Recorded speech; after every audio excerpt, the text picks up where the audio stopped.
Its crew is not always in press shirts and behaving outrageously like the ones in Operation Petticoat. It is not the spacious, space-age giant sub in the Hunt for Red October. In fact, one crew member likened Her Majesty's Canadian ship Okanagan to the submarine in Das Boot.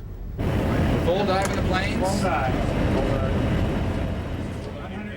The Okanagan is a 21-year-old Oberon-class submarine, the newest in the Canadian Navy.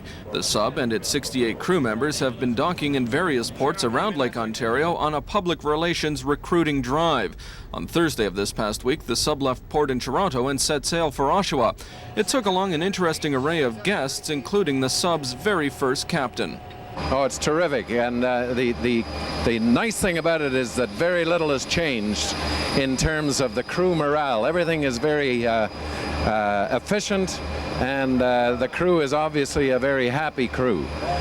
The crew does seem happy, even though they might be underwater for up to 30 days at a stretch, have only 4 heads and 1 shower at their disposal, and sleep in bunks stacked like poker chips. Master Seaman Paddy Doucette has been on subs for the past 14 years and says it's a good life. He says the trip may lead to new recruits as the Navy wants, but he hopes the public relation end pays off even more. Well, I don't know if they'd like to join, but it'll make them more aware of what we do all the time. And up around this area, it's not too many people are aware of submarines or the Navy. In the safety of the sub, some 300 feet below the surface, small talk with crew members quickly turns to the situation in the Persian Gulf. One crewman said he didn't think a sub would do much good there, but he was willing to go if need be. Captain Al Dunlop, squad commander of the 1st Canadian Submarine Squadron based in Halifax, says a sub has no role to play there. None at all. The fact is, this submarine would be very good at sinking submarines and sinking ships, of which Iraq has none to speak of. Though Dunlop says the sub has no role to play in the Persian Gulf, subs could be used to protect Canadian sovereignty in the high Arctic.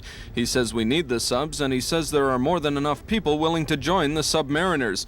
One who isn't willing to join is 5-year-old TJ Musso of Ajax. He and 2 other boys were the invited guests of the Canadian Cancer Society. Do you want to join the Navy and go away on a submarine?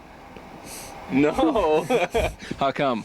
Because I don't want to. You don't want to, eh? After 4.5 hours, the sub arrived in Oshawa on time and pulled up to the dock with what looked like hardly an effort at all. It was open for public tours both Friday and Saturday. After leaving Oshawa, the Okanagan will head east to other ports before returning home to Halifax. The Navy has to hope this was one of its most successful peacetime missions ever.